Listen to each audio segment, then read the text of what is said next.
A strong hold over current affairs is your way to succeed in the UPSC Civil Services examination. Brace yourself and get detailed coverage of relevant news both nationally and internationally. With the monthly current affairs revision program starting from 26th October at 5 p.m. Enroll today and elevate your current affairs knowledge with comprehensive coverage of current affairs compiled through relevant sources such as the Hindu Indian Express, Economic Times, PIB Yojana, and others. Expert support and personalized mentoring. Comprehensive assessment through MCQs and mains-oriented questions.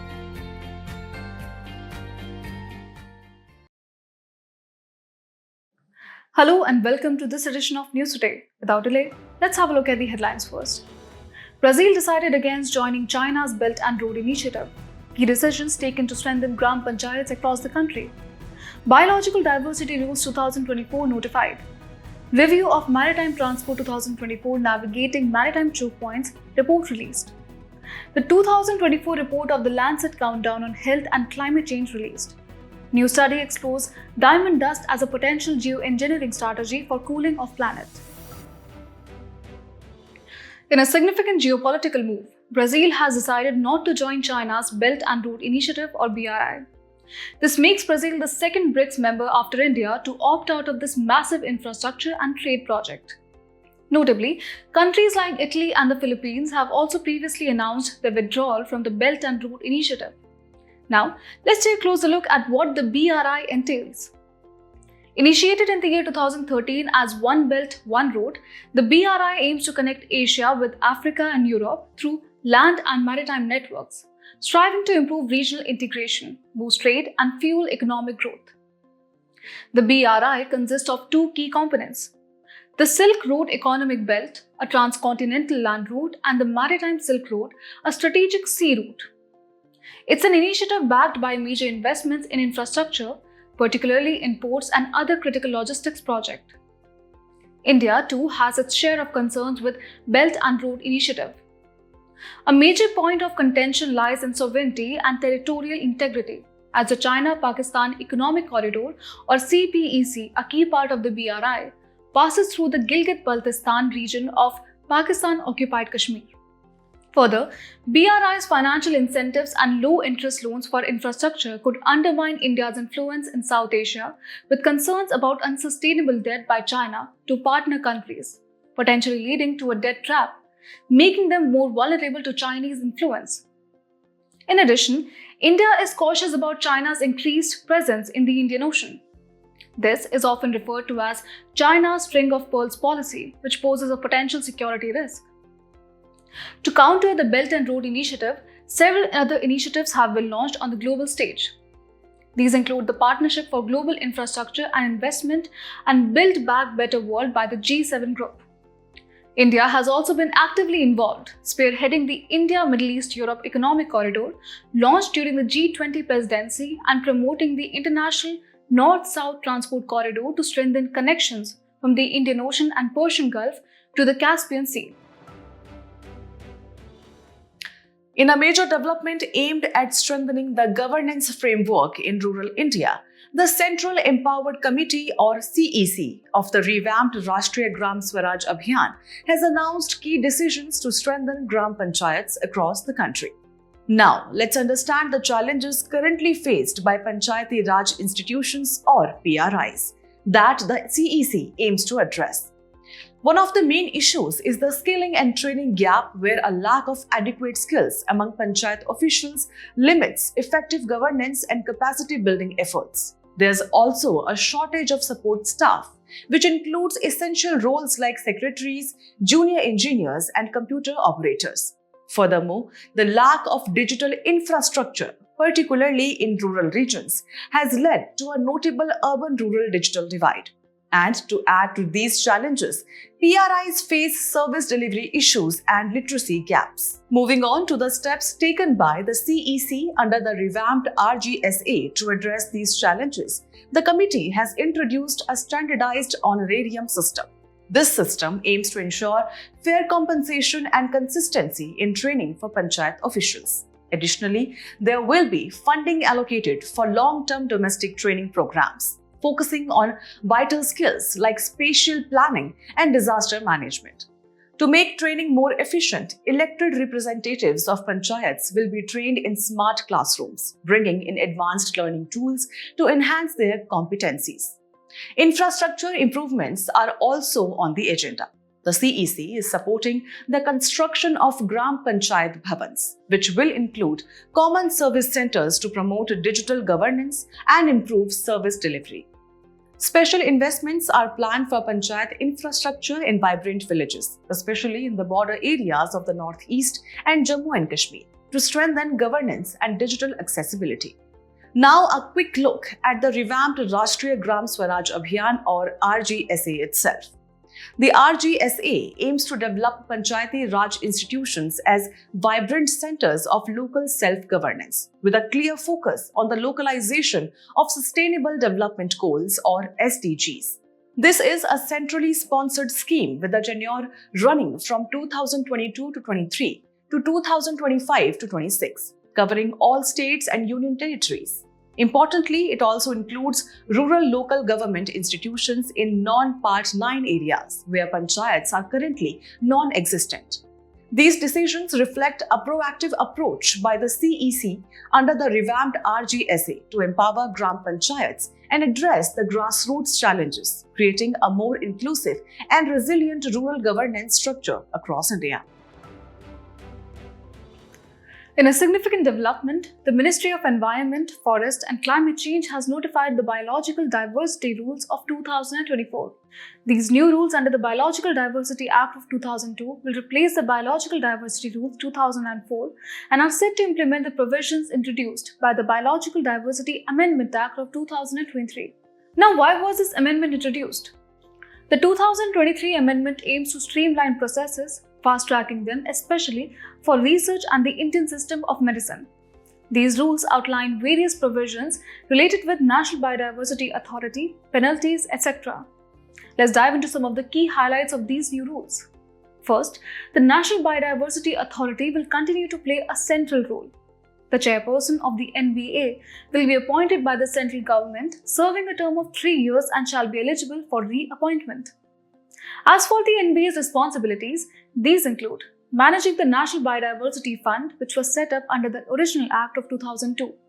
Next, granting approvals for agreements related to biodiversity, providing technical guidance to state bodies, and developing and maintaining databases on biological resources and traditional knowledge. Moving to intellectual property rights, an important provision in these rules require prior approval from the authority before the actual granting of any IPR. On the penalties front, the new rules specify fines for contraventions ranging from Rs 1 lakh to Rs 50 lakh, with additional fines for repeated offences. All collected penalties are channeled into the NBF or relevant state funds supporting biodiversity initiatives.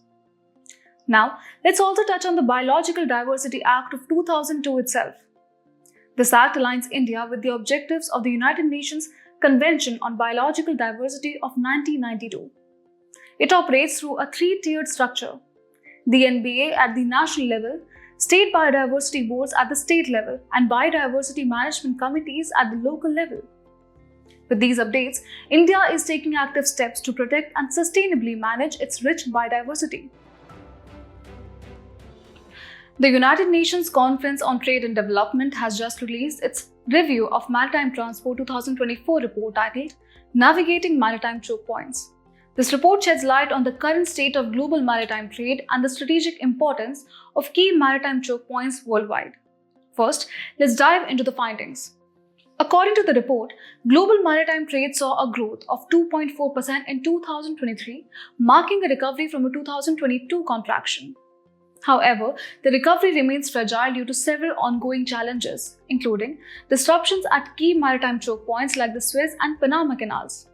So what exactly are these choke points? A choke point is a narrow geographical feature or passageway such as a valley or strait that is narrow and strategic.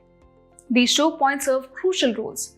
For example, in terms of facilitating connectivity, the Suez Canal connects the Mediterranean Sea with the Red Sea, facilitating vital trade routes between Europe and Asia.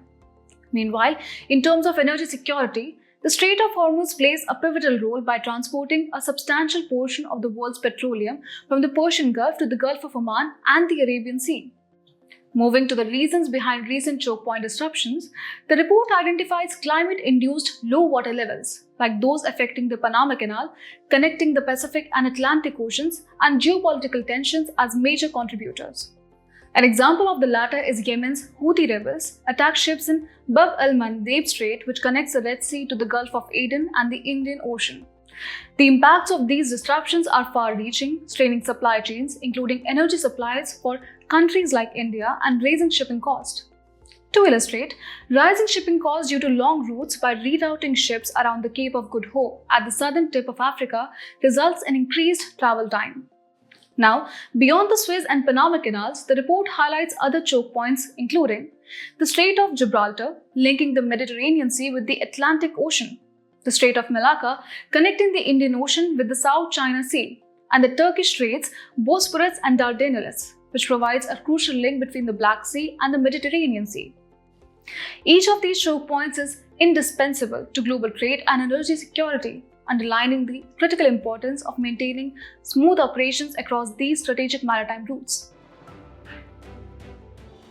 In our next news, we highlight the key findings from the recently released 2024 report of the Lancet Countdown on Health and Climate Change. This annual report offers an independent assessment of progress towards the goals of the Paris Agreement, and the findings are concerning.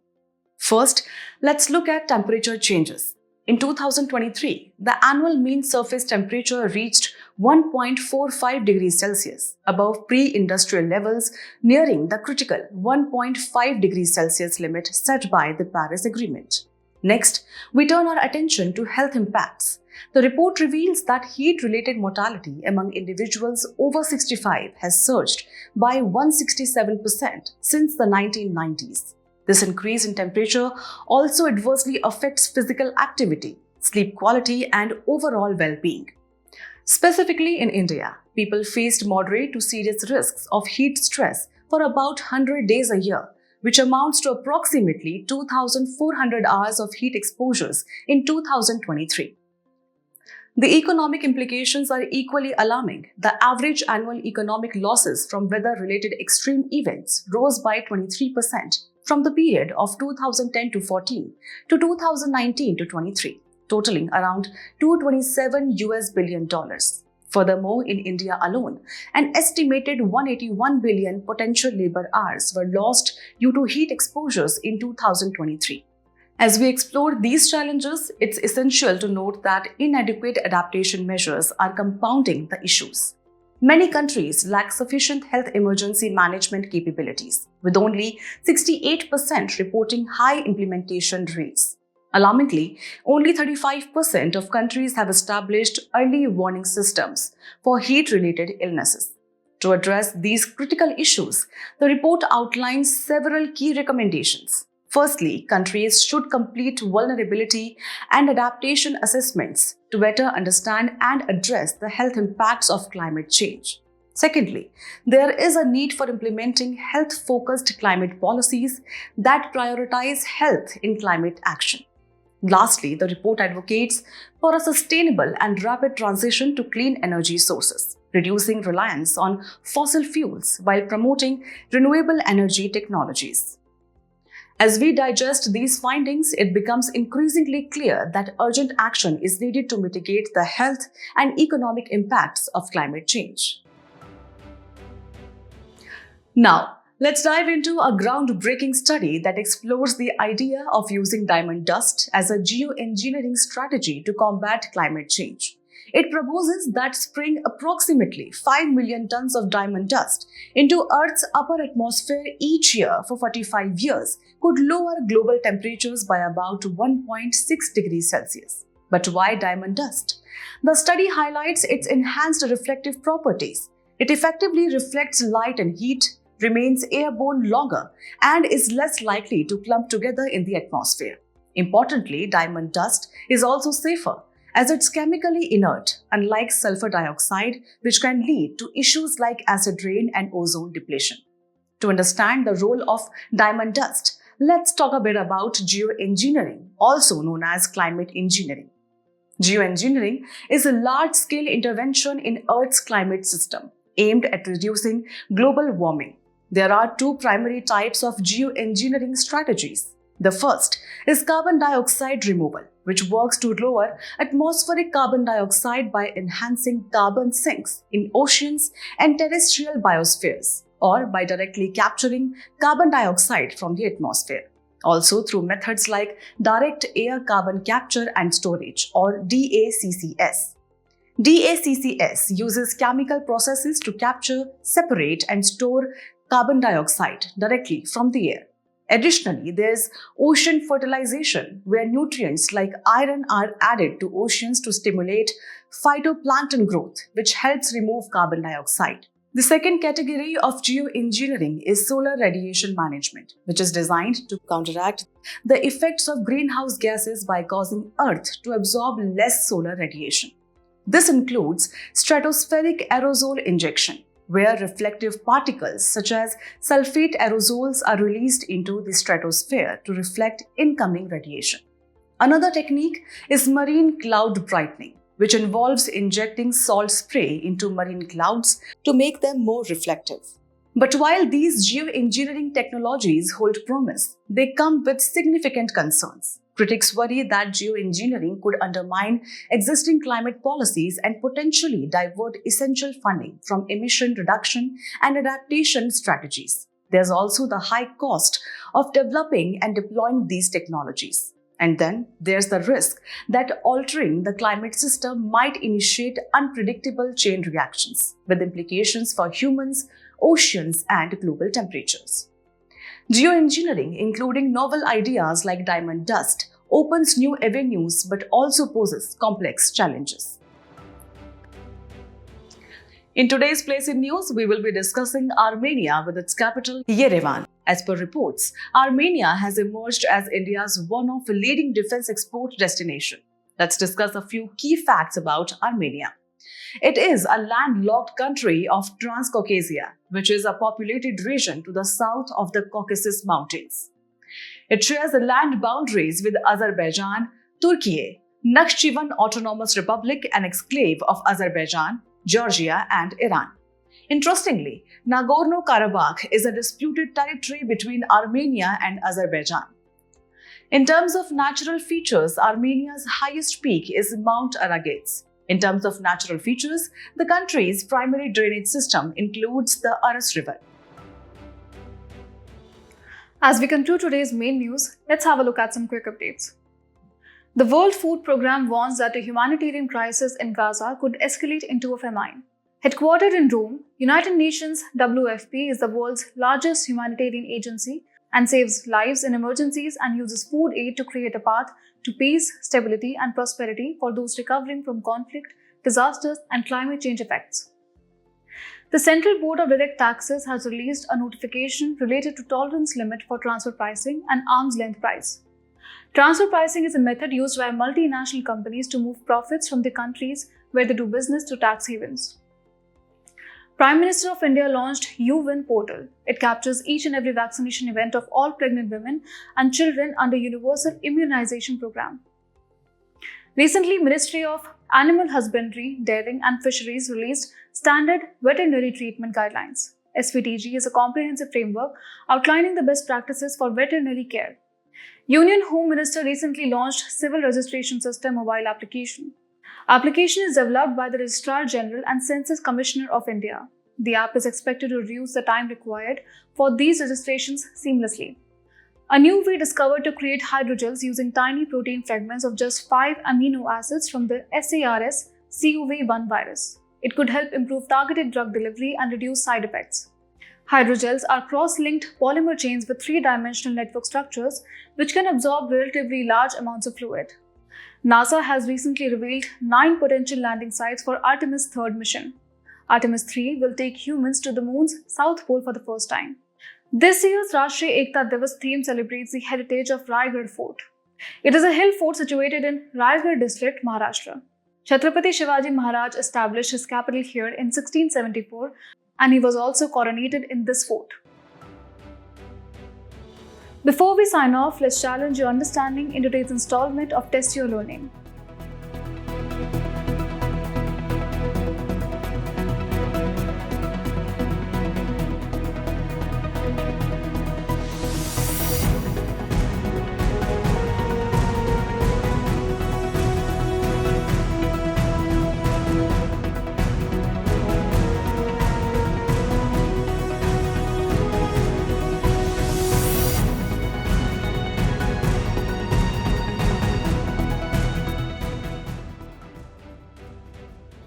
On this auspicious festival of light and joy, Vision IAS wishes you and your loved ones a radiant and joyous Diwali.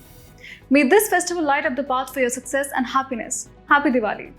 For the solution to the quiz and to access the PDF version of News Today, please visit the provided links in the description below.